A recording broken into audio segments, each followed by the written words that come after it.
What is shaking, everybody? Hope everybody's having a fantastic Friday. You know I'm having a fantastic Friday anytime I get to talk to the hockey god himself, Drew Remenda. It is a fantastic Friday. Before we get to Drew, let's remind everybody that Fieldwork, the official non-alcoholic craft beer of the San Jose Sharks, is our sponsor. Let me show you one. I actually have one right here, and you can pick this up at the Shark Tank. You can pick it up at Fieldwork. In fact, if you pick one up at Fieldwork today, you get 50% off. You know why. Tyler Toffoli was on the score sheet. Had an assist last night, so you get 50% off your draft beer or non-alcoholic craft beer at Fieldwork. Or next time you go to the tank, just pick one of these bad boys up. If you're the designated driver, or you just like the taste of it, or maybe you just don't want to drink. Drew doesn't drink. Maybe Drew will have one of these. You just grab one of the non-alcoholic day monies. It's a nice, what is this one? Grapefruit blonde. That's how I like my blondes, fruity. So I don't even know what that means. That means nothing. I don't even know why I said it. It seemed to like, there he is. There's Tyler Toffoli. Hey, cheers. Here you go. Come on in. I got a point. Go to Fieldwork, get 50% off your beer, and you are good to go. So anyway, what's going on, Drew? All right, Tommy. How's things? Things are good. Things are good. Things have changed a little bit. Since it's interesting because the Predators are coming to town. They've changed a little bit since the Sharks went to Nashville, because the Sharks went to Nashville about 10 days ago or something. Yeah. And Warriors were on the road. So okay, cool. The Sharks are on TV. And about a half an hour into the game, I go, well, they've cleared up my evening. I got a lot of options now. I can go do a lot of things. I don't got to stick around and watch the rest of the game. Tell me what the Sharks were going through at that point, because I want to say, was it 6 straight losses, 5 or 6 straight losses, and now 3 straight wins. They as of now, they have the last wild. Is it 4 now? 4 straight wins. I'm sorry. It's okay. They have the last wild card spot. They're tied with Nashville, and I think the Kings are all tied at 79 points. So, what were they going through then? Where they were having troubles, and then what have they rectified to kind of get themselves going back in the right direction? They were trying to win the hockey game with every play. And every play that went against them, they thought, oh, we're done. They were worried about the process. And I've used this analogy before, and the psychoanalysis, or whatever you want to call it, when you look at the team, is also comes from Coach Korsofsky as well, is that they were so worried about the result instead of the process. It's like when you finished 15th and you think the 15th hole, and you think to yourself, if I just par in, been there, I'm going to break 80, right? Yep. And so then you bogey 16, it's okay. I just got a birdie 17, it's par 3, I can do that. And then just par 18, I'm 18's easy. I can make par there. And then you start thinking about the score instead of just putting a swing on the ball, and next thing you know, you're shooting 84 and you're pissed off for the rest of the day. So that's what the Sharks were doing. They were worried about the simple fact of the winning or losing of the game, instead of being where your feet are, being in the moment, making the next play. And then they were able to come out of that. And how they did it was, that 19-year-old kid helps out quite a bit. He's not bad. Not bad. He's not bad. There's a few things I don't like about him, but it's impossible. It's funny. I saw Rick Celebrini the other day at the game, and it was after when Mac, between the periods when Mac got his over 101 points. Yeah. And, I said, that's all. He said, that's incredible. I said, it's amazing. It's absolutely amazing. And I said, but I got to tell you this, Rick, from one father to another, he's just an incredibly nice young man. And I said to him, I said, you've done a fantastic job with him, because he's so humble. He's such a nice kid. And again, kid being the key word, that it's hard not to just be head over heels infatuated with the person that he is. As the hockey player, you're just amazed that he's that great and that mature and that competitive and that good at 19. But they stopped worrying about the result and just were able to stay in the moment. And Ryan Warsofsky and his coaching staff did a great job. The veterans do a great job with that. But the kids too. The kids are at this point right now where they're having a hell of a lot of fun, from Colin Graff to Zach Ostapchuk to Michael Misa to now to Will and Macklin. All the kids on the team are having a great time because they're like, hey, this is fun at this time of year because it really matters. Yeah. No, I mean, look, no matter what happens this year, this was the equity that they're going to have, that they're going to be able to draw upon. Playing games where the nerves are a little tight and something's on the line. I mean, that means something. And I think again, it'd be awesome if they could find their way into the playoffs. It'd be so much fun, especially for Sharks fans getting back to the playoffs. And Tank will be going absolutely bananas. Crazy. Even if it doesn't happen. And I've said this thing is on the ascent, and these guys are banking all this equity, and it's going to be good for them. But I feel like we're not there yet with Macklin, but I feel like we're in this. We're closing in a year or so. We'll be in the Steph Curry territory where it's like I've called Steph games forever. I've called Steph's games forever. Steph does amazing things all the time. I almost feel like I have to temper what I say sometimes because, like, I can't be yelling the whole game. Like, I mean, because he does so many crazy things. It's like, and then sometimes he'll do something that's crazy that I feel like maybe I didn't amp that up because I've seen that over and over. Yeah, it's like, that's his Steph, Steph being Steph. But the parallels there, I think, are pretty incredible in that they're both incredible people. They're both incredible faces for your franchise. Yep. They're both incredible faces for your league. They grew up around sports. Steph's dad and Macklin's dad in maybe different ways, but similar. They're around sports. They know what it takes. They understand all that stuff. I just think it's pretty cool that you kind of have that that comparison between the two. And Rick's kind of the link. Rick Celebrini, people don't know. I don't know the exact title because they keep changing it. It's like head of performance, vice president of high performance. It used to just be you're a trainer. Okay, just deal with it. Okay. Now everybody needs a name and a different title and everything. I don't know. They're probably getting extra money. I have no idea. But hey, if my business card gets longer, if my business card gets more words on it and I get more money, I'm taking it. That's also who wouldn't? I would be an associate head coach. They don't do anything other than assistant coaches. Okay, same thing I did. It says associate. That's all it says. I was an associate. I was an associate coach in Kansas City, and I was the guy that got fired. So head coach was fine after I got fired. But no, Rick's incredible. Rick's amazing. Such a cool dude. And I mean, do you feel that way with Macklin? Like what you're watching, like this can't be real, can it? I mean, 101 points, and then all of a sudden he's like, let me throw 4 more on. Yeah. And let me get in a goal and an assist in the last 90 seconds of the game to help us beat Anaheim. Like that, he does stuff now we like half expected, but it's still because he's so young. Like, what are we watching here? We watching one of the greatness, and it's way too early. But are we watching like one of the greats? Are we watching one of the like 5 best players in hockey over the next decade or so? Do the Sharks have like one of those guys? Like it's awesome to watch him. It really, but it's like, wow, like when we got Drew when Steph was here, and look, the Bay Area's had these guys, right? Yes. Barry Bonds has played here. Joe Montana's played here. Steve Ricky Henderson has played here. Steve Young, Gary Rice, Ronnie Lott. I mean, I go on and on and on and on. But man, when you get those guys, it's like, wow, our area has one of those guys. We get to watch those guys on a nightly basis. I mean, you must feel the same way. Like, this is so much fun. It's been incredible. And the Sharks have had incredible players. Owen Nolan, I think of right away. Owen being the 40 being a 40-40 guy. Yep. And then Jumbo, Patty Marleau. Yep. And then Jumbo comes along. And Joe Thornton was one of the best players in hockey, period. Yeah. And people can argue all they want. Yeah, but he didn't win a championship, blah, blah, blah. I don't care. He was one of the greatest hockey players in the Hall of Fame this year. Fantastic. And we saw some other, like Joe Pavelski, one of the best self-made superstars I've ever seen in my life. And we've had a lot of great, great players on that team. And I'm missing a ton of them just by thinking off the top of my head.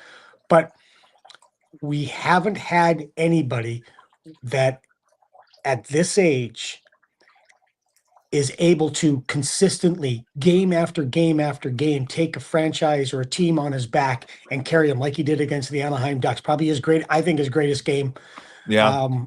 as an NHLer. All that one earlier this year in LA was incredible as well.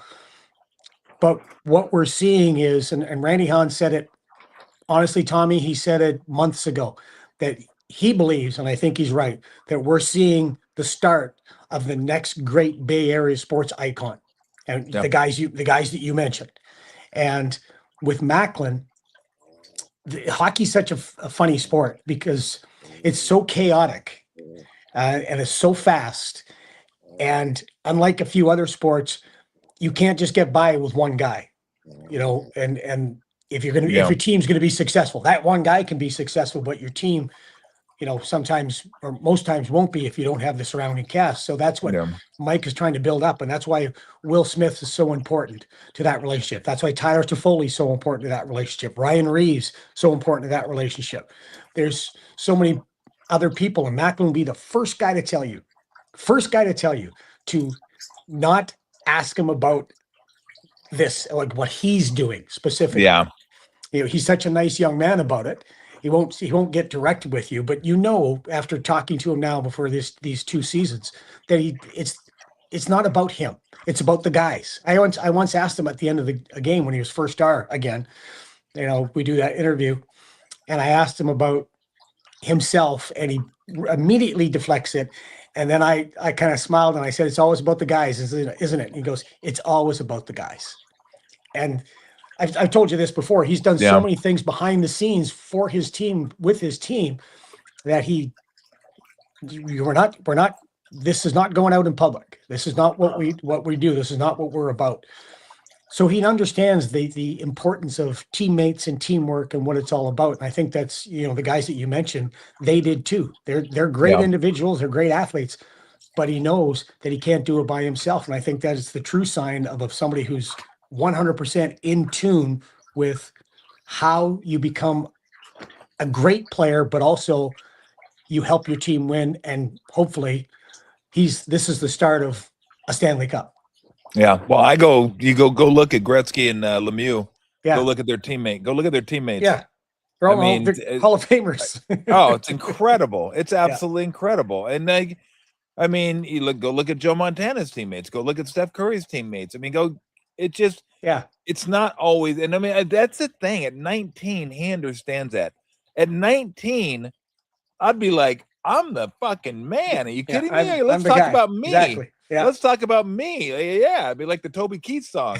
Let's talk about me. Let's talk like that. And he's like, no, I don't want to. Like the maturity. Yeah. Again, it's really like, wow, this is like one like incredible package that you can envision. And I know Sharks fans are like envisioning like, whoa, this is going to be.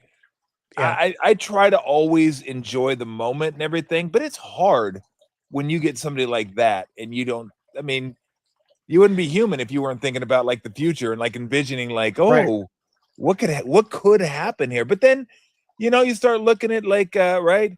Eklund and Smith, and I wanted to ask you about the Cherniov, who I don't know much about, but he seems like he's a pretty good player. Like they got a bunch of good young players on this team. You're thinking, wow, like if you have a guy like Celebrini, and then you have the other guys who are able to come along for the ride, who are also really good, then god dang, I can understand why Shark fans are like, "Ooh, this is gonna be fun."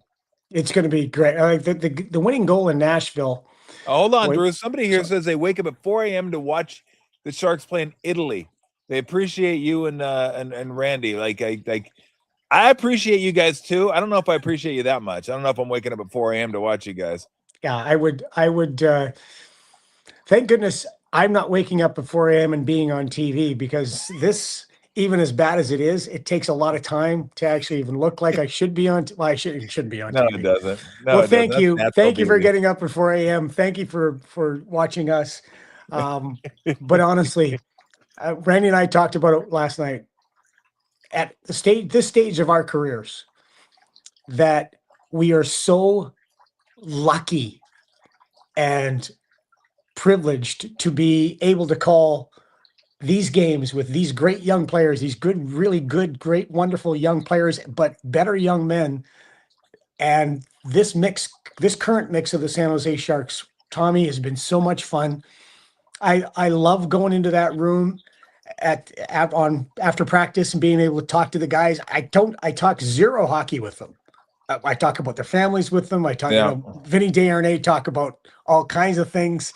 I talk about just what's going on with their life. We just basically, or sometimes it's just hi, and Sam Dickinson and I just laugh because hey, Sam, how's it going? Good now. How are you doing? Good, bang. And then every day's a good day with Sam in the National Hockey League, right? That's great. And Shakir Mukbadulin comes in. Every time he sees me, he does one or two things. He either takes off his helmet, number one, and goes, rubs his hand through his hair, or he takes off his helmet and goes right in front of me, goes, and then walks by. They're fun to be around. It's a great group of guys. And then you've got in one corner, the way the Sharks dressing room is in the practice rink is, you've got Zach Ostapchuk, you've got Colin Graff and Michael Misa. And Ryan Warsofsky this year came in with the four C's: care, consistency, connected, and damn if I could remember the fourth one. But anyway, those three guys are sitting, and over them it says care. Okay, so I would call it the care corner. But Graff corrected me yesterday. Graff corrected me, and he goes, "No, we're the care crew." I went, "Oh, that's way better. That's way better." So they're a great group of young guys, and they're a great group of veteran guys. It's fun to be around them, and they're having fun right now. That's, to me, one of the secrets of their success is that they really like each other. You've been on teams, and I've been on teams that the guys weren't that connected, weren't that close.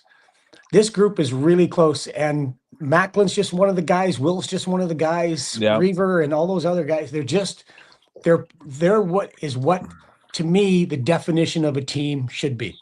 Yeah. Let me ask you about Will, because I mean he's slight. He's not a big guy. Does he, let me just put it this way. Does he have to be a better two-way player? Yes. Is he capable of being a better two-way player? Yes, he's got to be better. He's got to be a better two-way player, and especially when he has the puck, believe it or not, because to me, he and Macklin have the same problem on the ice, which is impatience. They want to make the play right then, right there, because that's how they think, right? For Will, and people look, because you're compared to Mac, but for Will, he's got more points than he did last year and a lot less games. And he also went through the injuries too, the injury with the shoulder when that happened in Pittsburgh. But he wants to make that pass. He wants to make that play because he thinks, and for a lot of his life, he has been able to make that play. So for Will, it's just a matter, like Macklin, of just being patient with the puck every once in a while. Just hang on to it or shoot it, or just you just make sure you get control of the puck and not try to put it through three sticks because you see Max taking up the ice, and vice versa. It happens for both of them. It's something that Ryan Warsofsky's talked to them both about. But Will is an incredible athlete, overall athlete. He was a star football player. He was a star baseball player. Comiskey's his mom's a Comiskey, so obviously he's big in baseball. And a terrific hockey player. He's a very good athlete. If you don't believe me, just ask him. He'll tell you. He and Mac play this little football game outside our door now. Last year it was soccer. This year it's football. And I'll watch them because they're just hilarious before the game. That's their warm up. And Will make a pass to Mac, or he'll make a catch and he'll just look at me and go, "Can't teach that. Can't teach that." But he's going to be exactly what the Sharks need. He's going to be that next guy. He's going to be, the 1-2 punch that the team needs as we start to get even better and better. I've got no worries about that kid. He's one of those people that is such a likable young man. And he's got the movie star good looks, blonde hair, blue eyes, and he's got that swagger. Against the Ducks, on the start of the third period, when he makes the pass over to Mac and Mac puts the puck in to tie the game. There's a shot of Will. He makes the pass, and as he makes the pass, he knows that Mac's going to put it in, and he turns away towards the boards. And when Mac scores, he just looks over his shoulder and spins the stick in his hand and puts it back into the sword, the sheath kind of thing. Like he hit a good 8-iron. Exactly. It was. I laughed because it was a national game, a TNT game, so I'm watching it at home. I laughed and I thought that is Will Smith. The reason he's going to be good is because he knows he can be. He's really smart. And he won't accept anything else from himself, but he's also got that kind of edge or that kind of silliness to him that lets Mac just relax too. So it's such a great relationship, and I really believe that their relationship on the ice is just as important as, or off the ice is just as important their relationship on the ice. What's Misa's demeanor like? Is it more like Smith or is it more like Celebrini? More like Celebrini. Flat line, just even keel. Hey, Michael, how you doing? Now again, 19. Hey, Michael, how you doing? Yeah. Good. It's very, but he's young. He's only played a few games, but he's starting to get more and more comfortable. Really talented player, 134 points in junior, but he's more like Colin Graff. And it's funny that they sit beside each other because I don't know if they get 3 or 4 words out of them when you get a chance to talk to them. But really, but he's I don't think anybody's quite like Will as far as just the attitude and the fun and the smile, the bravado. Yeah. I don't think anybody's quite like that.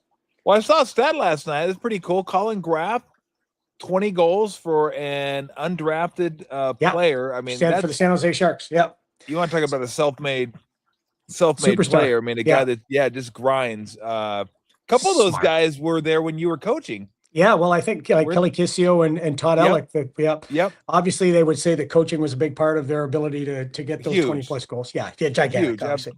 Absolutely. Never mind that they were both bona fide huge pros before they even got to San Jose. Once they got that video work from who, they were. Okay, that's how I do it. Oh, now I know. But actually, scoring 20 goals for us back then, that wasn't easy.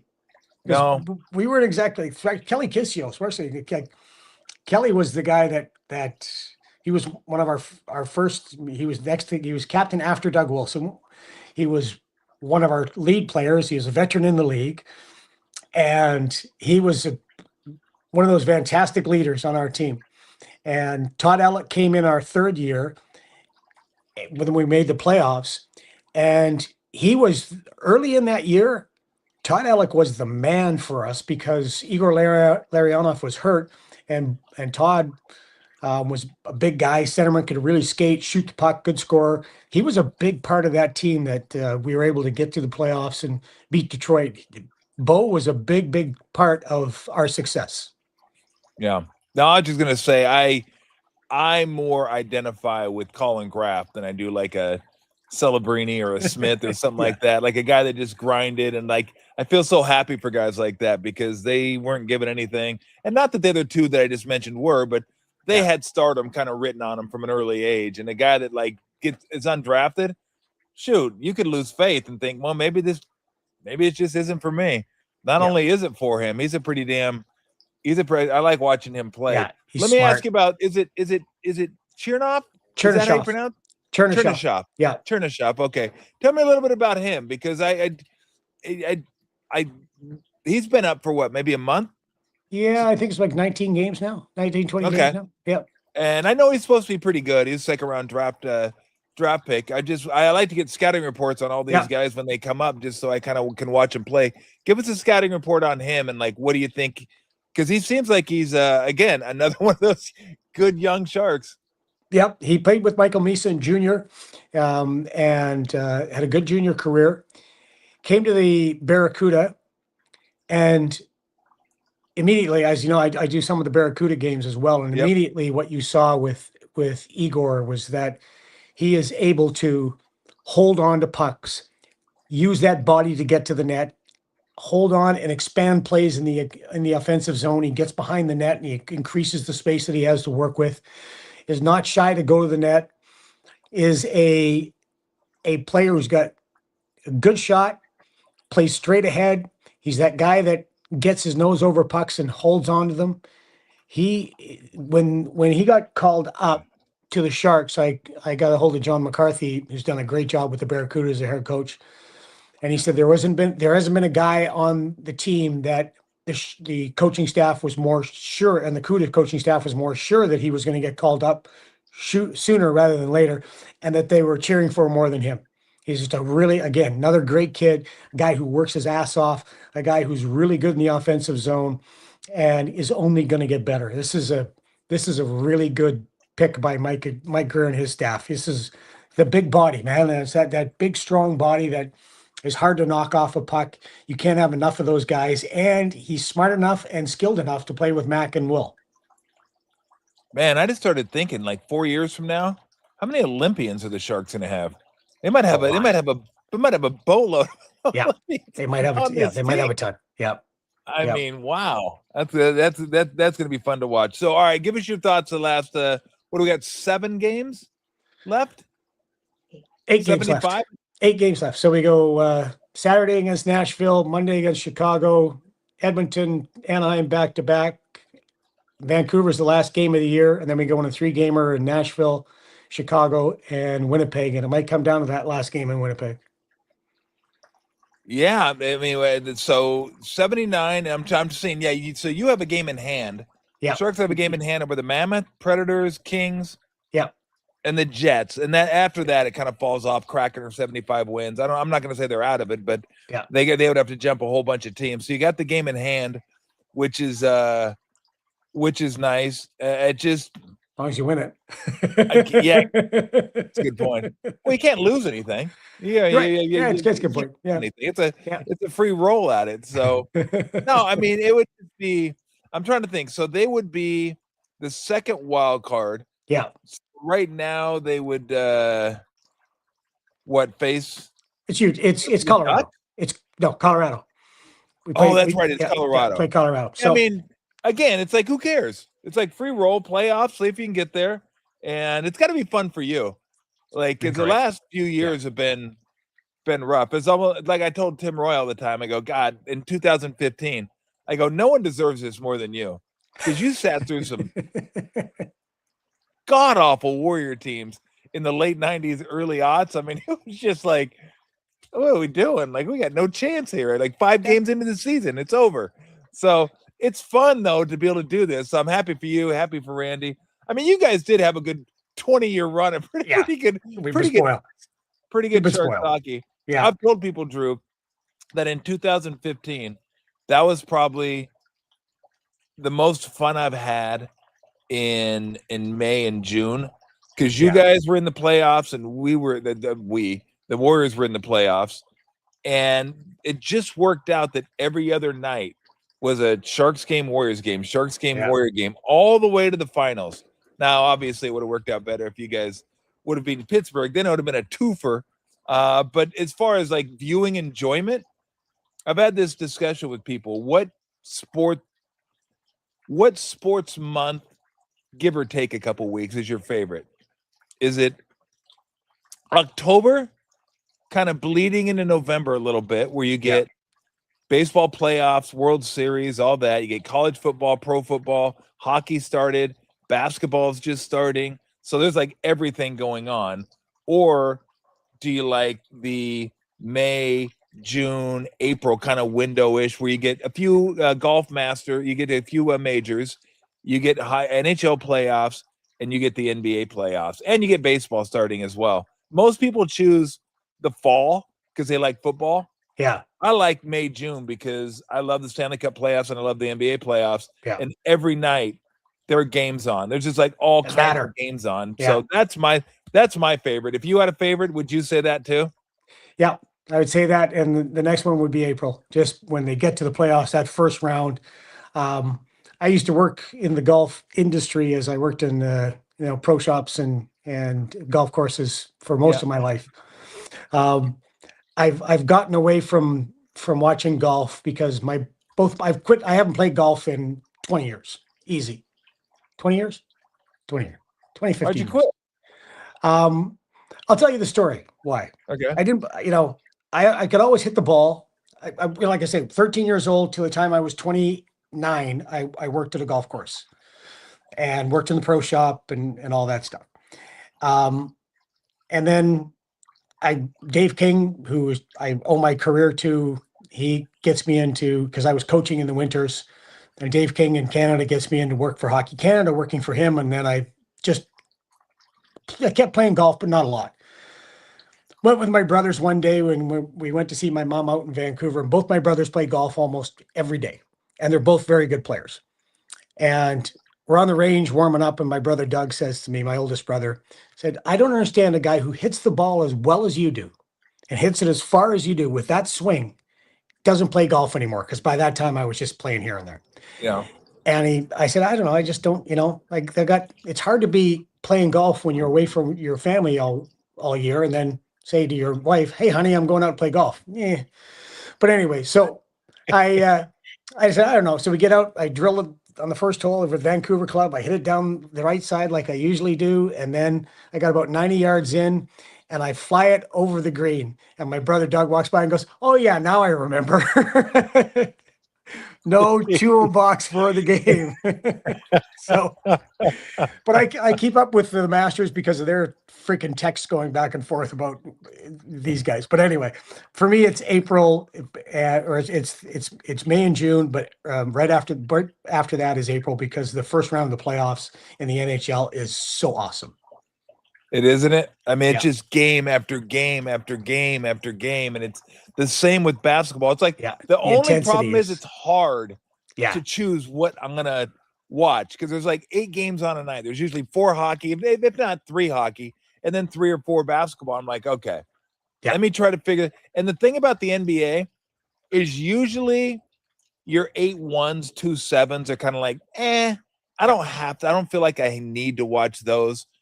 With hockey, 1-8, 2-7, I mean, could be just as good as the 4-5, because you have no idea. Yeah. You have no idea. I remember that one season, Drew. I can't remember what season it was, where the Sharks didn't have home ice, and I think by the end of the first round, they were like a 6th seed or 5th seed, whatever. By the end of the first round, they had home ice, because every higher seed won. It was like 5, 6, 7, 8.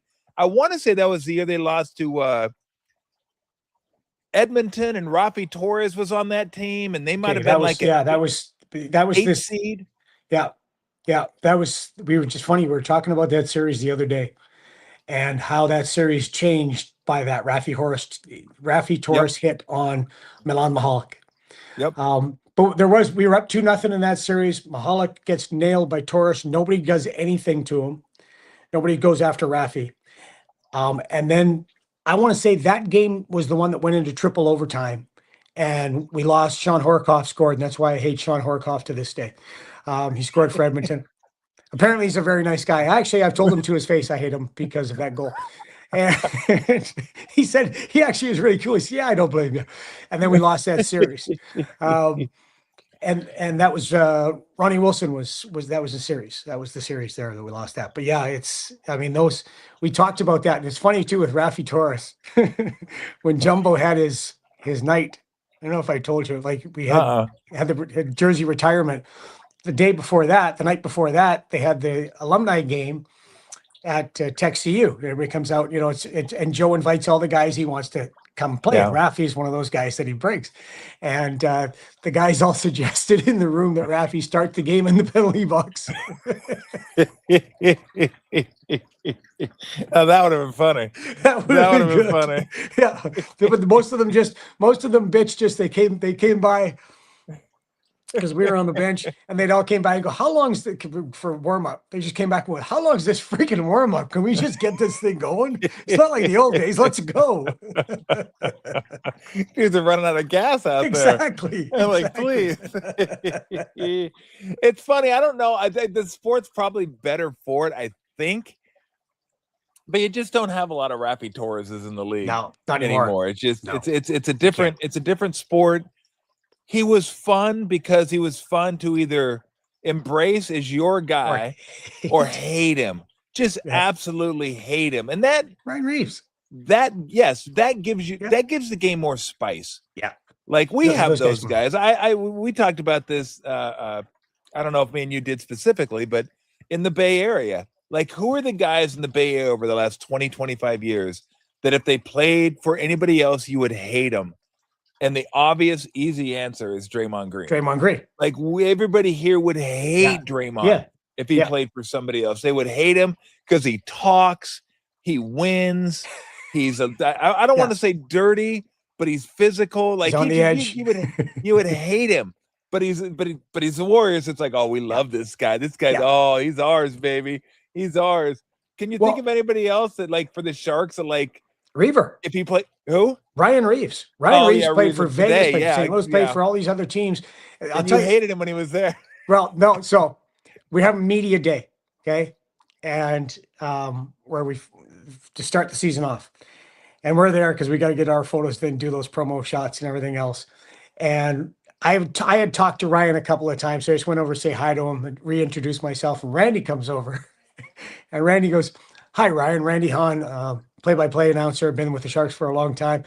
I'm not going to say we hated you when you played for these other teams. It was just business." And Reaver goes, "We're going to start our relationship on a lie, are we? Is that what it's going to be?" But you can't find a more likable teammate and team guy and just all-around great guy than Ryan Reeves. I absolutely love Ryan Reeves. Now we've got that relationship with the water and the head rub and all that stuff. Yeah. But the other day, so the game's on TNT the other night, right? And Macklin gets the 4 points. And as Macklin's being interviewed in the hallway, Reaver walks behind him and gives him the shoulder, right? On the air. Okay, talking to the panel at the end of the game. And they all say, "Is that Reaver? We want to talk to Reaver." Now he's down the hallway. Camera person does a great job. She scans down the hallway and he goes, Macklin goes, "Come here. They want to ask you a question." So Reaver's like, no. He goes, "Come on." So he comes back and he gets handed the headphones.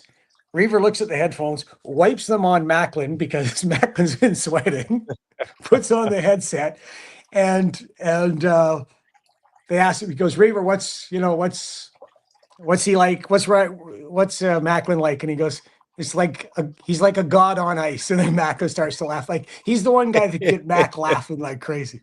But he's a wonderful guy. And he joined our broadcast the other day. He and Randy, I was downstairs, he was upstairs.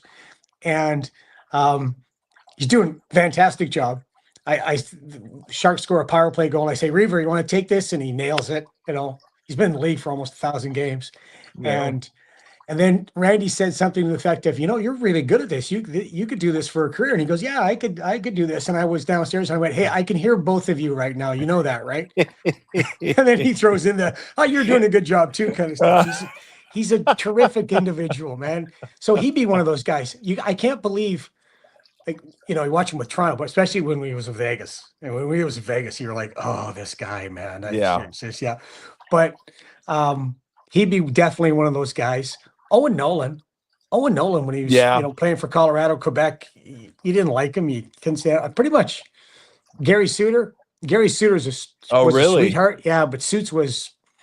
Now I knew him a little bit from Calgary, but Suits was a guy you went, I don't know if I love the way he plays now for us, but hockey's got a few of those guys for sure. It's amazing how much better they look in teal than they did in any other jersey. Oh my gosh. Well, another one of the greatest of all time was that way, Barry Bonds.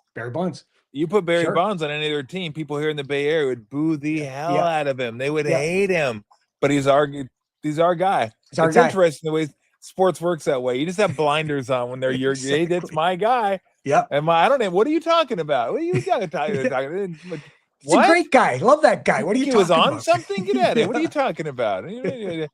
Trade him the next year. Oh, you were, How'd you I never liked that guy. Never liked that guy. Especially when he hits a homer against your team.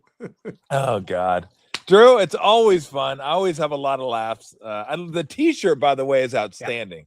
Thank you, T-shirt, Bruce Lee. Yeah, Bruce Lee. Tell everybody the story of that T-shirt. This is one of the posters from Enter the Dragon.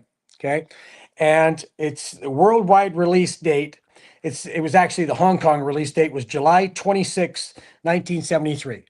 Unfortunately, he had been dead for 6 days by then. He had died 6 days before with that allergic reaction to the analgesic. And so then the worldwide release date was like August 19th, I think it was. And so this is one of the posters, and this is the Hong Kong poster. I told you the story. I went and saw Enter the Dragon when I think I Yep. was 12 or 13 years old, and I walked down the Capitol Theater and I stayed for the next go around.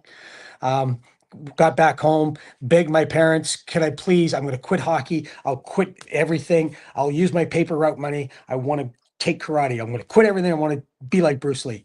And my dad said no. And I said, why not? And he said, because you'll use it on your brothers. And I went, of course I will. Why do you think I want to take it? But Bruce Lee was a hero growing. And so I got all these Bruce Lee t-shirts. My sons buy them for me. I buy them for myself. That's awesome. He's my guy, man. I love him. That's Love him. fantastic. Nobody Good faster. story. And they actually released too. Game of Death came out a few years after he had shot a lot of that footage. Remember with Kareem Abdul-Jabbar, that movie Yep, where yep. he fought Kareem? Yeah. But there was a couple of stunt doubles he used, but they had also shot a lot of footage of Game of Death for that he had already. So after he passed away, they still had Game of Death come out. But he was the man. Enter the Dragon, one of my favorite movies of all time. That's fantastic. Made every Fantastic. every white guy in the world want to learn how to use nunchucks. You know, Yeah, how many times did they crack themselves in the all the skull time. using them? All the time. Oh, Jesus. Yeah, exactly. Yeah, exactly. No chance. No chance whatsoever. All right, my friend. I will maybe a couple weeks from now we'll talk and we'll We'll talk about the fingers playoffs. crossed we'll be talking about playoffs. Absolutely. And look, Love it, one way or Tony. the other, Sharks make playoffs will be it would be awesome. If not, hopefully you'll still be available and we can talk and you know I love talking NHL playoffs with you. So one way or the other, we'll be talking in a couple weeks, hopefully, about the Sharks matchup in the playoffs. Absolutely. Let's go. Thank you, Drew. Love you, man. Tommy. Love you too, man. All right, take it easy, Drew. Man, I love talking to Drew. He's just the best. He's the best. All right, here's what we're gonna do. We're gonna take a quick break. I gotta feed this beast because she's like, I would let her sit on my lap. You guys have seen, I'll put her on my lap, but she's snoring right now. So it's just, that's not gonna work. 5 minutes.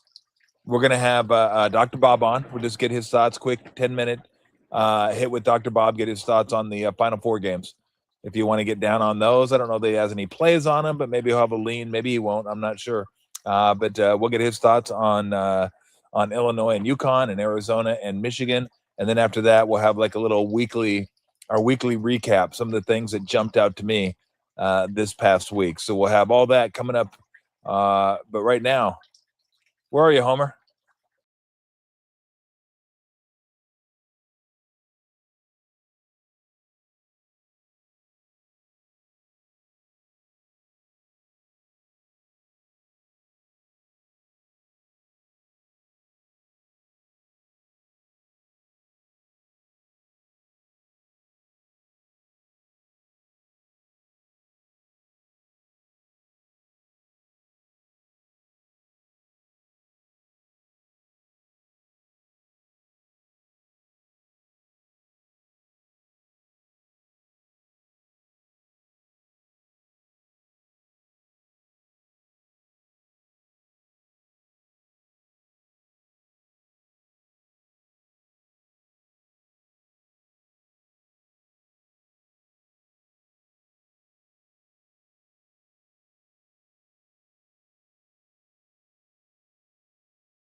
And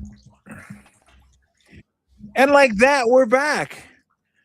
Hello, Bob. Hey, how you doing? Tremendous yourself. Not bad. Good to see you. Not too much work to do with just 4 teams left. Yeah, I know we lose you right around college football playoffs because basketball comes into play. Yeah. And for those people that don't know, Bob actually has to work. He just can't come on the show, and he doesn't make enough money on the. It's lucrative, but he doesn't make enough money on the podcast to sustain. So he's actually got to. He's got to work and do his college basketball stuff. I get paid in future beer, I think. When we oh, absolutely. that I can take care of. For those that don't know, Dr. Bobby joins us during the football season quite frequently, going over some football picks.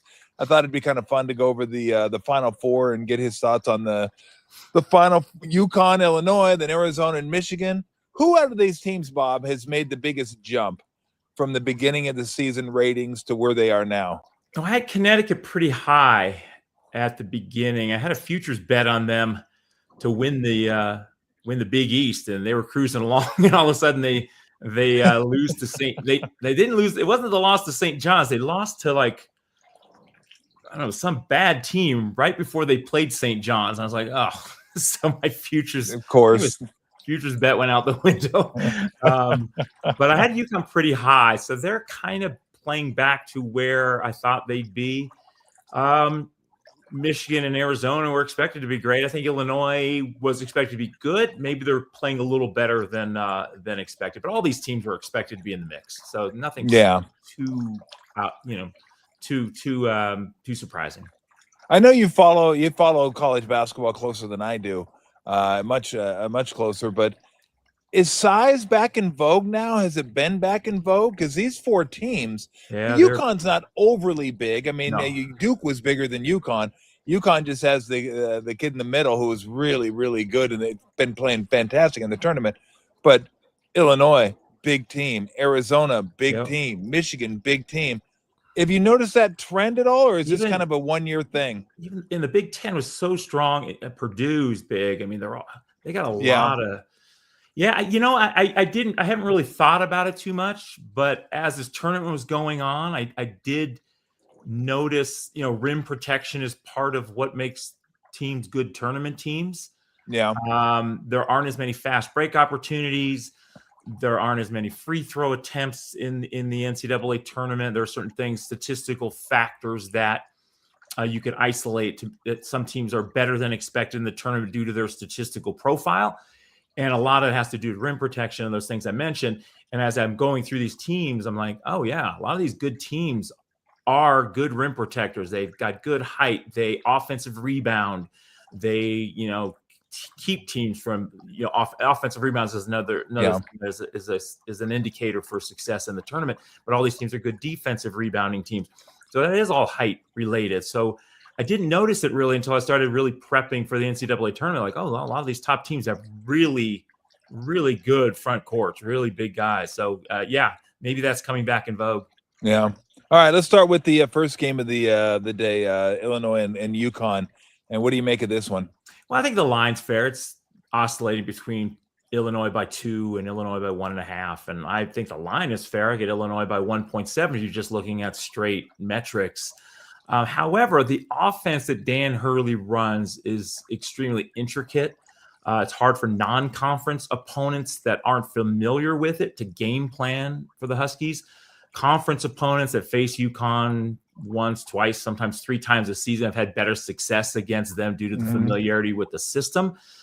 Since Hurley's become the head coach, 6 seasons now, Connecticut's 52% against the spread against conference opponents, but they're now 68-36 against the spread against non-conference teams. You've heard this stat in the last 4 years. That includes 17-1 straight up and 17-1 against the spread in the NCAA tournament, which are all non-conference teams they faced. So it's harder for teams to prepare for Connecticut because of the intricacies of the offensive sets that they run. So that favors them a little bit. Also, I do think in other ways, UConn matches up pretty well with Illinois. Illinois ranks first in the nation in not allowing free throw attempts.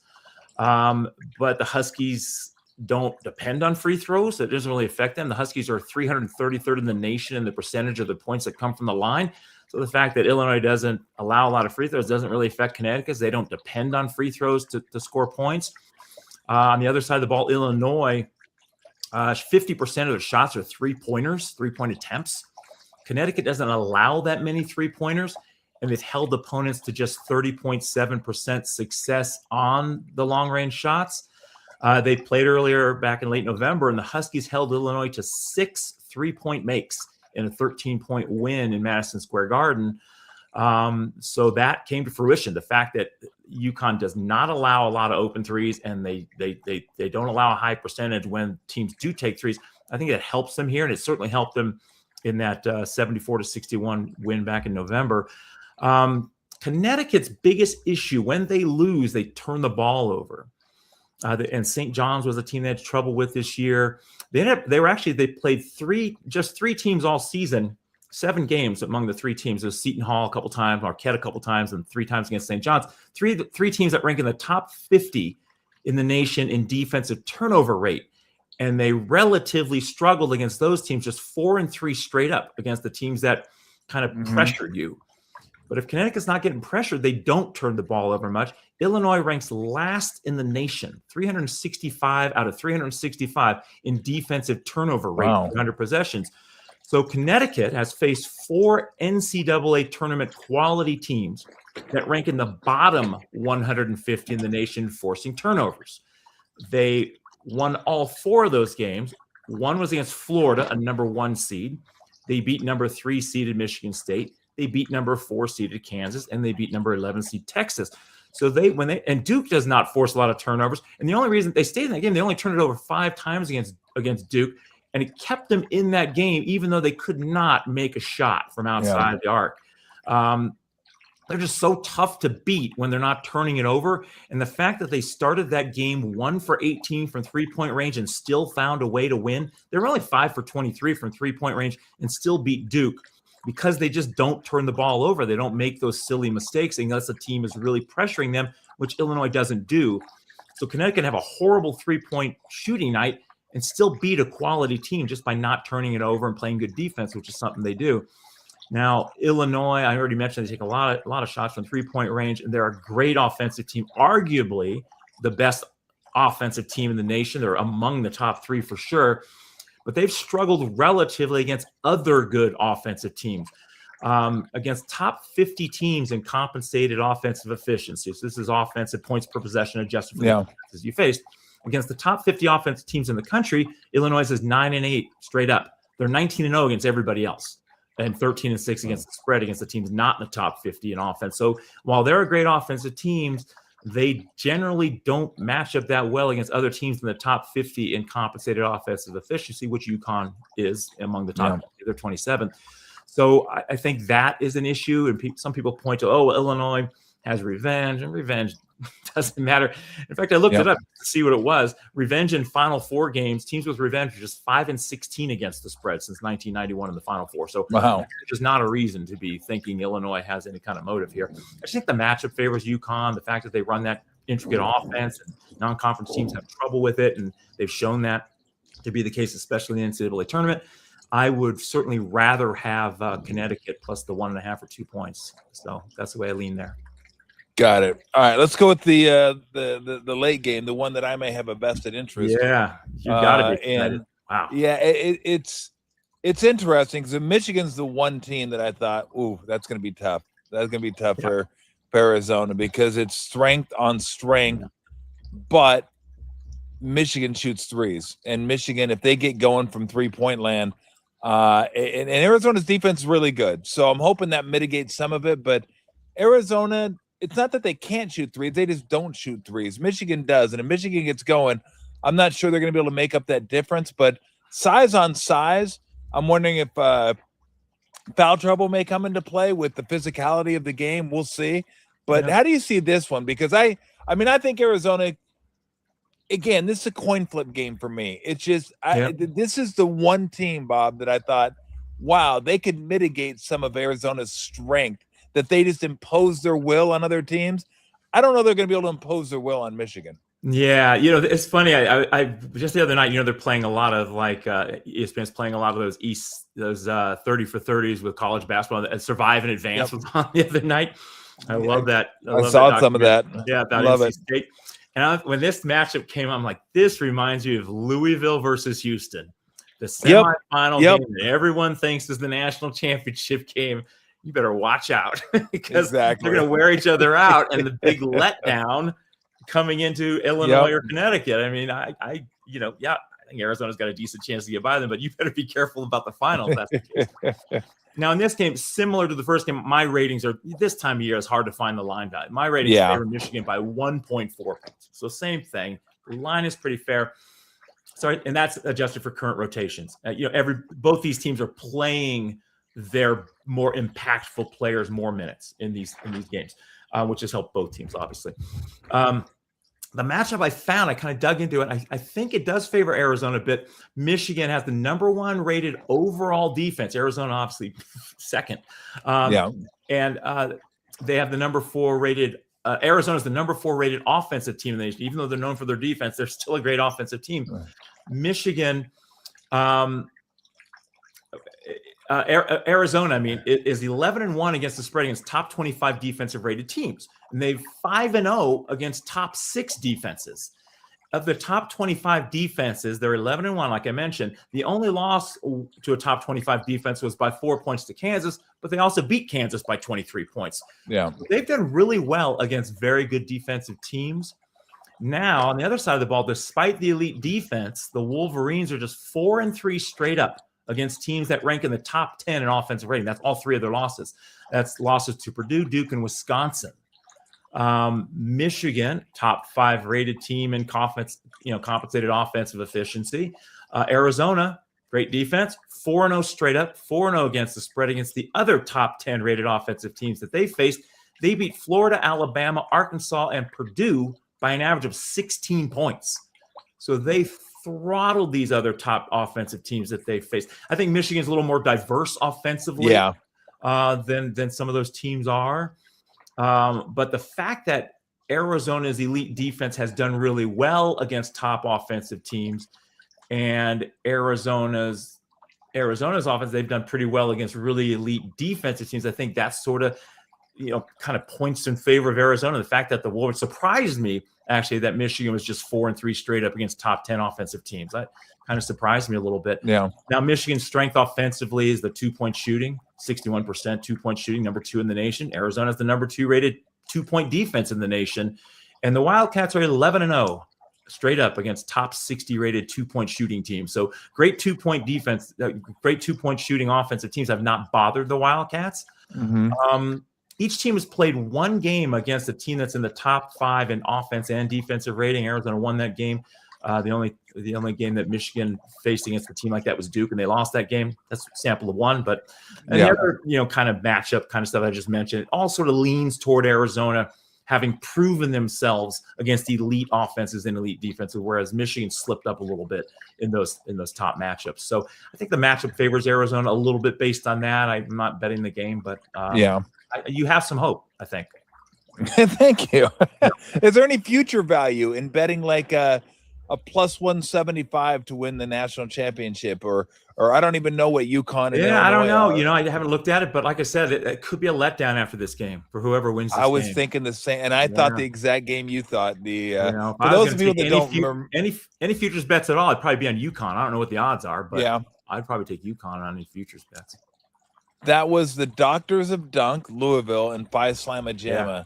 And that was one of the most, if you're a college basketball fan and you're like a little younger and you didn't, go back and find a video of that. It's an incredible college basketball game. And then somebody snidely said after that game, they said, who do you think's going to win the national championship?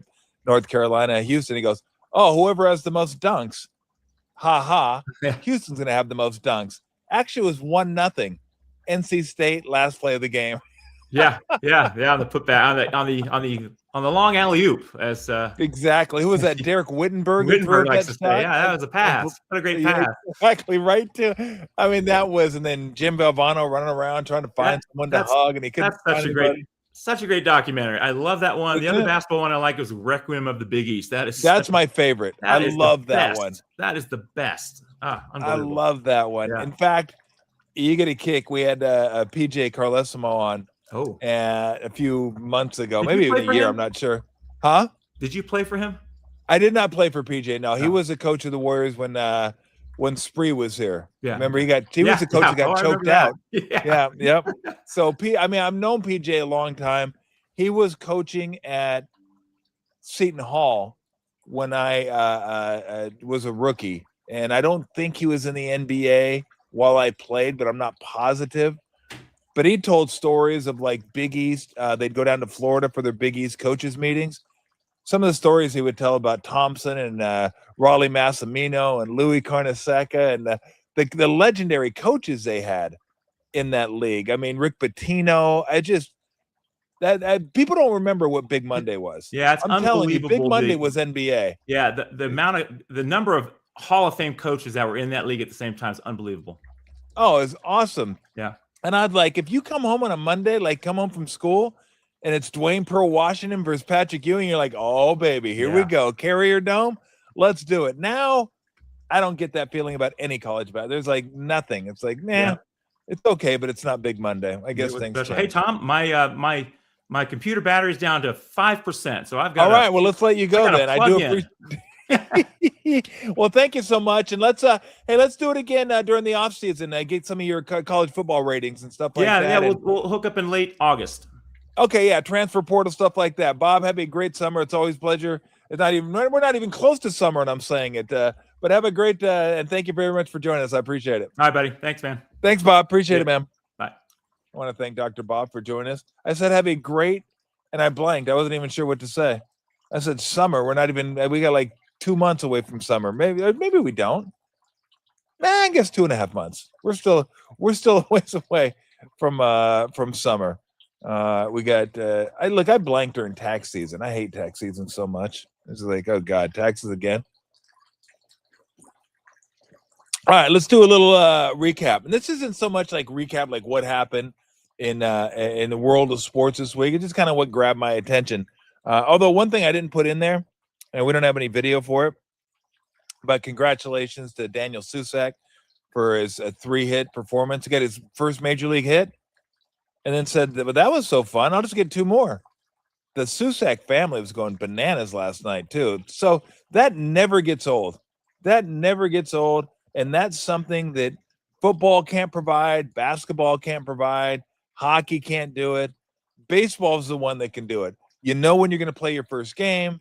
You bring in the family for the first game, and they're all there just going crazy. Mom and dad and brothers and sisters and relatives. And the only person that wasn't having a good time last night was that little kid who was getting jostled around all over the place. He was like, dude, stop getting hits. You're wearing me out. That's enough. 1 was good. We don't need 3. I'm getting jerked around all over the place every time you get a hit.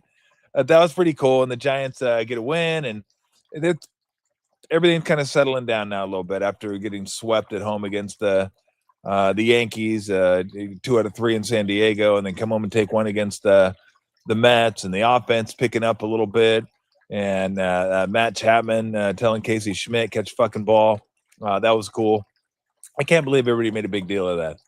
It's like amazing. I can't even imagine what people would say about my era of basketball and how the players talk to each other and how the coaches talk to the players. Oh my gosh. People would want coaches and players arrested if they had high definition television back then and the ability to read lips. Forget it. Everybody gets so offended nowadays. Oh, I can't believe he said that to him. He should have stretched. Who cares? Like, they'll figure it out. Like, these are high pressure situations. Some guys say things, maybe they at second glance say, yeah, maybe could have handled that a little bit better, but hey, you'll deal with it. And then if you're the one taking, you're like, whatever. Right? It used to happen to me all the time. Somebody yell at me for something, a certain coverage or this or that, and I just like, I'll wait till after the game. I go, hey, you're wrong on that one. This is what happened.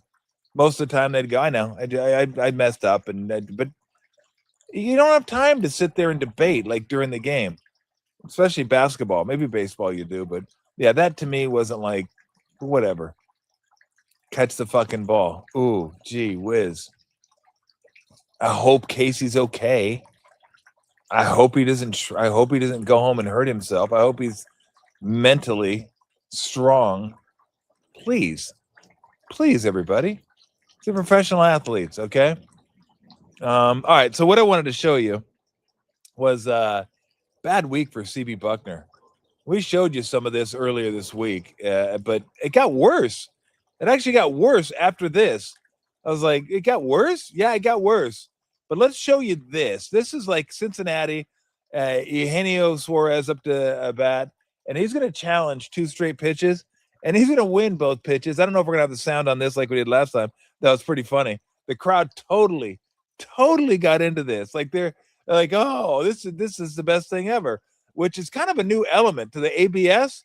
Like, I think it's kind of cool. It adds to the entertainment value. Like, the fans, it's like the beer batter almost. But fans get into this. Umpires are definitely not into this. They're not into the fans like getting behind the ABS and going crazy, especially when they miss a call. But I will say this: the first week of the ABS, to me, proves a couple things. One, these umpires are pretty good. These guys are pretty good. Like, most of them get most calls right, and you have to understand they're going anywhere from 83 to 101 with movement, and they're on the black or on the white of the box, and they're getting these calls right. Pretty impressive. It's also going to expose some bad umpires because these guys are going to keep showing up over and over and over again on the challenge system, and they're not going to like it. Get better. What do you want me to say? Yeah, they're trying to embarrass you. If you happen to be on there multiple times a week, like CB Buckner was this week, get better at your craft, please. All right, go ahead and roll it. So this is Eugenio's. Oh, yeah, ring you up. Bang, you're out. Oh, wait a minute. We're going to challenge that. Yeah, Suarez says, no, that's not a strike, CB. CB says, all right, you think you got it? Oh. Damn, you got it. All right. Crowd kind of like dull roar. And like, look, 0.3 inches. That's not a lot. That's not a lot. Like, I'll give Suarez more credit than ripping CB on that one. That's like a pretty good eye right there. 0.3 inches. Great feel. He's like, nah. Nah. It was You're not striking me out. Not today, CB. CB says, oh, you think so, huh? How about if I get you right here? Called strike 3, tap the helmet again. He says it's even CB wasn't buying that one. CB didn't ring him up as vigorously as he did the first time. He's like, Here we go. I think this is a strike, but I bet you this one he misses by more. The loudest cheers of the game. Crowd going crazy. Yeah, see, that was 1.1. See, CB wasn't even buying that. I think as soon as he started doing the chainsaw, like, he's like, oh, I don't think I got that one right. So that's a bad week, right? That's like already like CB's like, well, shit, that sucked. That was a bad week. Unfortunately for CB, he had to go to Milwaukee, where it got even worse. It's a ground ball, and CB's at first. Go ahead. Bowers. Oh, in and out of the glove of Williamson. Throws it first. It's wide. It's backed up by Fortes. That should be a big. Hey, let's just throw it to first. See if he touches the bag. And never did make a move towards second base. They throw it to So first. He's safe. Heck of an effort by Williamson at second. Runner did not touch first base. CB calls him and was out put out. because he didn't touch first base. So the All right. call from Gotta touch CB first Buckner is base. that Jake Bowers missed first That's base. part of the game. You have to touch the And then bases. was tagged out. Not So that he we're gonna, made a like, move to second base. See if he Right. touched the It was bases. tagged out. Then He's he like, what are you flat out talking about? missed I the didn't touch the bag. base. I stepped right in the And I fucking think that is middle. a horrendous call. bag. Where is CB Buckner looking? You He's not gotta even be looking at it. the Why would play. he even say that? CB Buckner was not even looking at the play. He's I mean, he stepped wasn't. right on top of He just first looked base. at I'm the not sure ball. what CB The Buckner's ball looking was at there. flying, and he was like tracking the ball. Right. And was Like, tagged out. watch Then him he track flat the out ball. Like, missed the CB, why are you bag. watching the ball? That's just terrible mechanics right there. Like, how do you miss that? If you're watching that, you can't miss it. Impossible to miss it. Just impossible. So you got that going for you. You're like, okay. And I think that is. Thank God this week's almost over with. What else could go wrong? And nothing else can go wrong.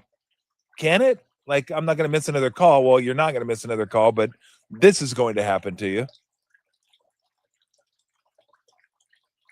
Oh, jeez. Straight dome shot. Yikes. Ah, Immediately, man. Brewers trainer Lee Myers is out to check on CB. Someone Buckner. should That was just a come kick him in the direct shot nuts right off the now. glass. And those can't be Like, surprised. that's all. I mean, And it looks like he's not. like CB's been horrible this week. He didn't deserve that. That was He went I mean, that's 100 mile an hour coming at you. Listen to this. I'm surprised more umpires don't go down like this. A lot of them shake it off. It's amazing they shake this off, but that was straight. All that energy went right into his skull. Now, I wasn't saying you deserve that because I wouldn't say that. I mean, he sucked this week, but that's a shitty way to end it right there. Yikes. Immediately, the Brewers trainer Lee Myers is out. But I to did check on immediately CB think someone's Buckner. going to That come was kick a him in the nuts direct right now and shot say, "Here, off take the that with glass. you." And those can't be surprised. Enjoy the rest of your week. Like, it's been And it looks like bad. he's not. Let's make it just a little worse Direct for you. shot. Oh man. He went down. Well, CB, hopefully it doesn't get worse. Hopefully this is the worst week you have this year. Hopefully we won't be talking about you more and more on the Tom Tolbert show. All right, let's go to the next one. Now, the next one isn't ABS related. The next one is, I don't even know what, I don't even know what to say about this. This is like impossible. This is impossible. I don't know. Well, I don't want to ruin it for you, but I'm just going to tell you. Brian Bello on the hill. Cam Smith at the dish. I think Mark Wegner's behind home plate. Connor Wong is the catcher. So those are the four guys that are like the four, I guess, principals in this shot, and they're the ones that I'm going to be talking about here, because this is like, anyway, we're just going to play it and we'll go through it, because if you hadn't seen this before, this literally cannot happen in a baseball game without anybody noticing. It can't. Go ahead. He has a base hit. He's also grounded out. First and third, 2 down. Oh, right down the fooled him. Strike one. So gotcha. Gotcha. 0-1 in the hole. Cam Smith said, "That's all right. Still got 2 more to work with. We're good. We're good. Go ahead. Bring that shit to me, Joe Boo. I'd take you deep this time." Oh, swing and a miss again. Let's throw down to second. Whoop. Here we go. Here we go. It's time for Benny Hill. Oh, hit the pitcher. And Brian oh, ball's going over.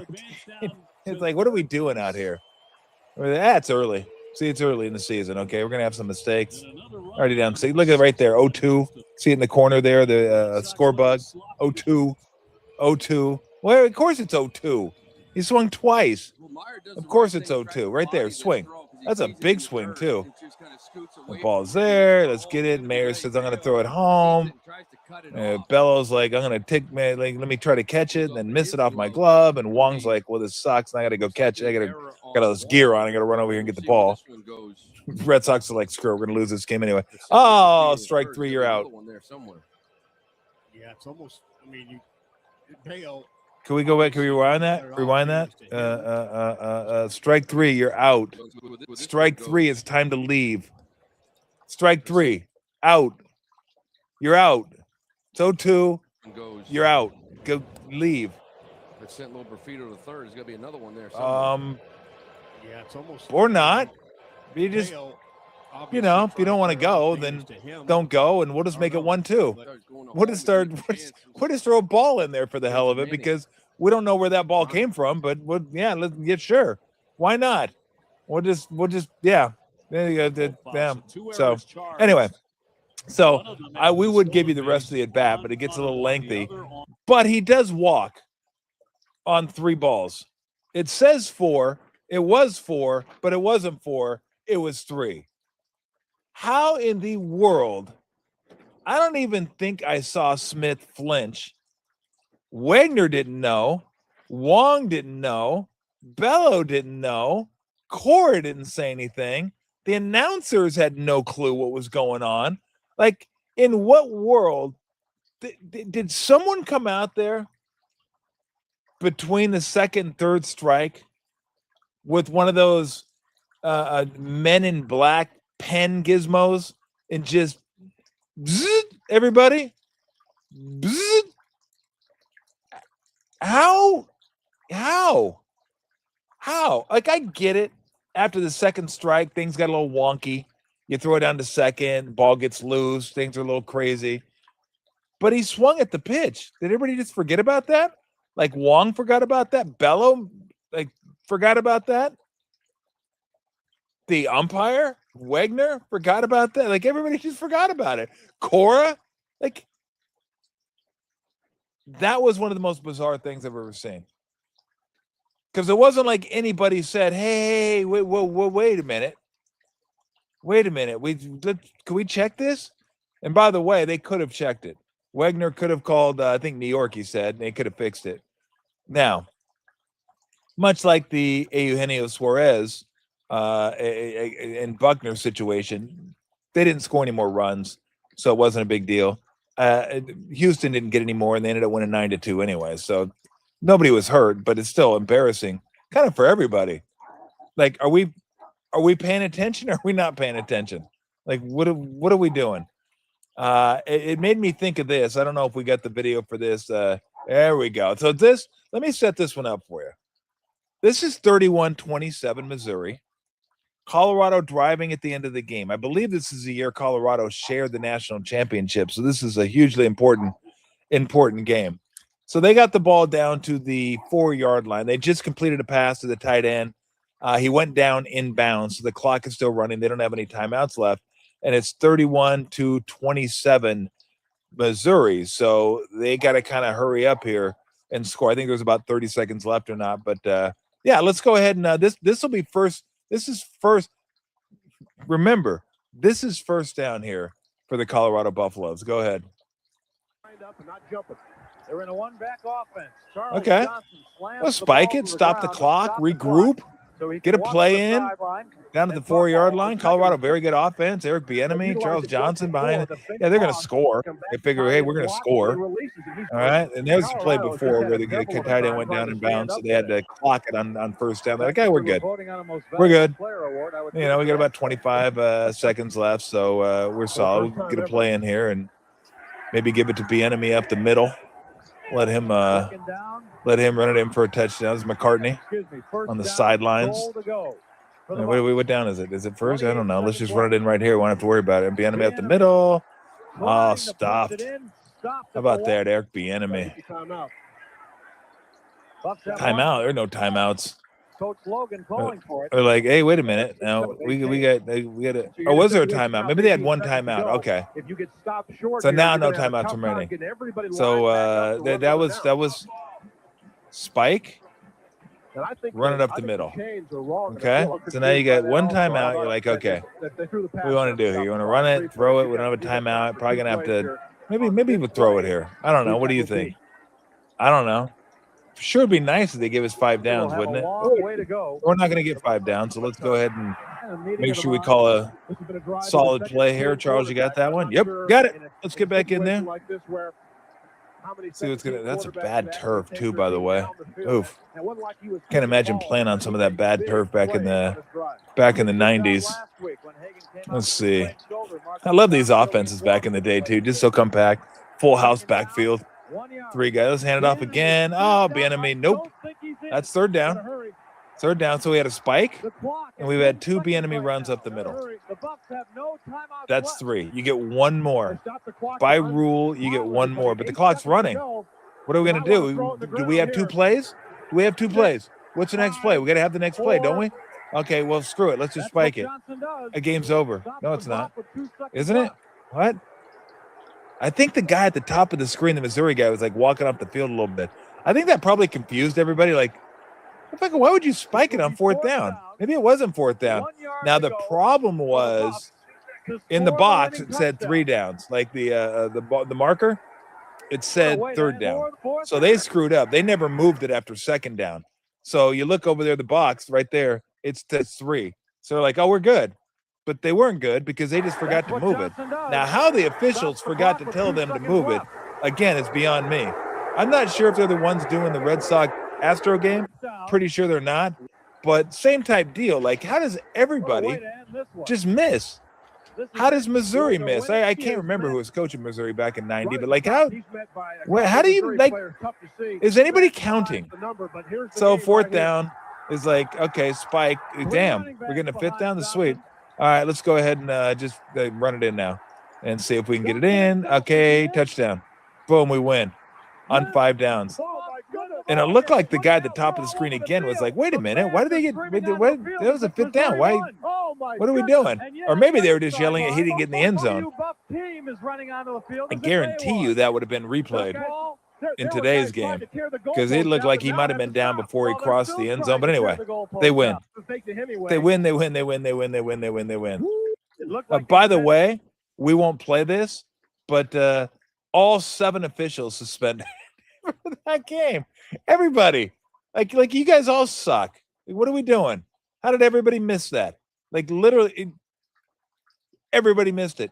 You're all suspended. Go. Should have just fired. Like you're lucky we didn't fire you guys. Like amazing. Like it happens. It doesn't happen often. It probably should never happen.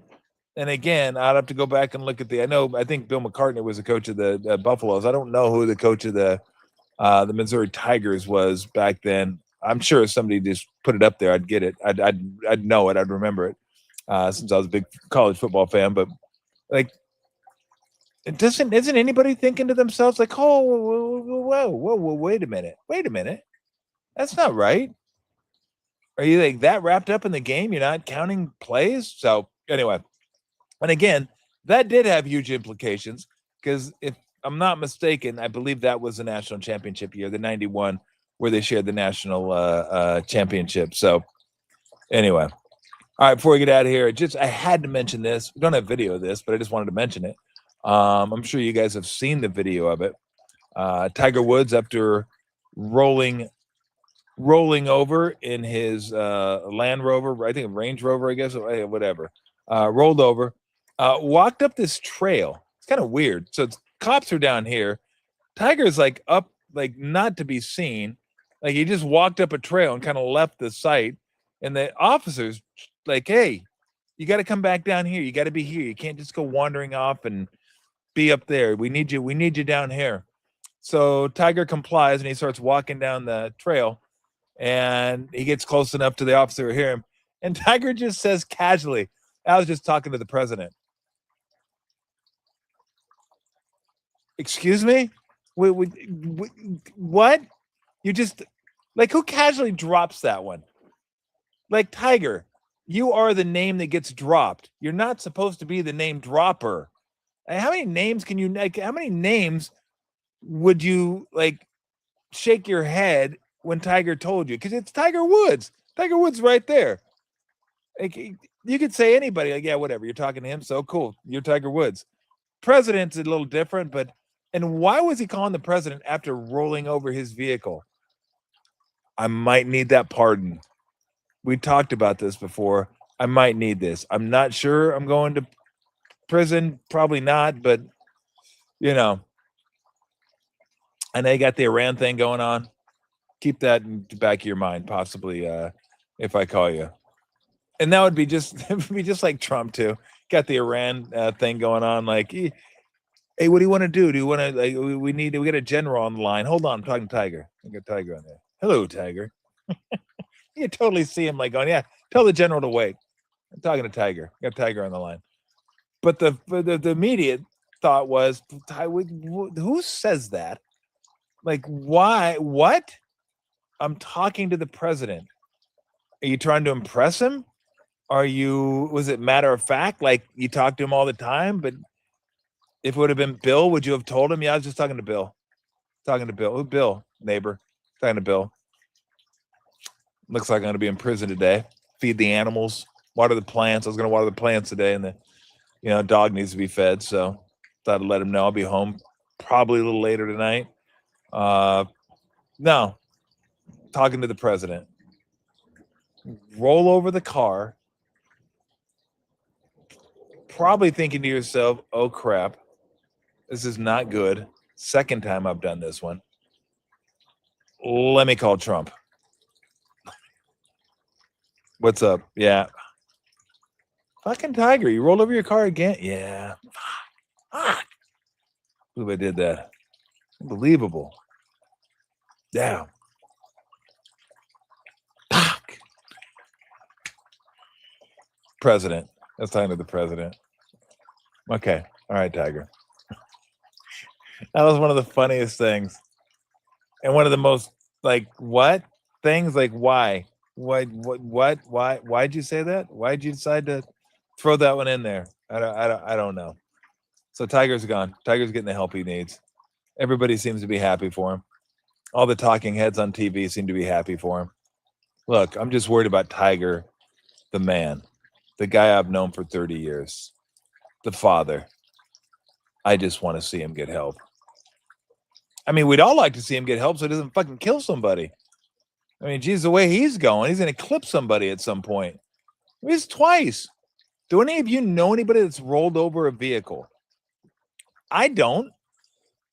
I don't. That seems pretty severe. Rolling a car.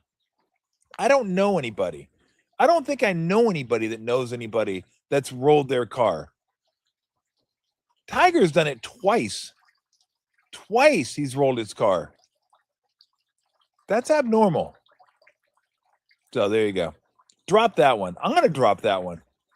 Next time I'm on the phone or somebody asks me who I was talking to, I think we all should do that one. Just like use that one. I was talking to the president. That we should all use that one. Talking to the president. Yeah, just talking to who are you talking to? President. Oh, okay. Nice. So it just becomes like standard. Talking to the president. All right, next week, we'll have Final Four results now. We'll have Final Four results next week, and then we'll have the final game on Monday. Thank goodness. The NBA take Monday off? I think they might. I know the Warriors don't play on Monday. Thank goodness. Warriors play Sunday. Steph might be back Sunday. Oh my gosh. That'll make two people that have risen on Easter Sunday. Steph and Jesus. And look, for me, I'm more excited about Steph. I just want to see him play. Get him back out there and playing some hoops. So, all right, let's get out of here. But we'll let you know what's going on next week.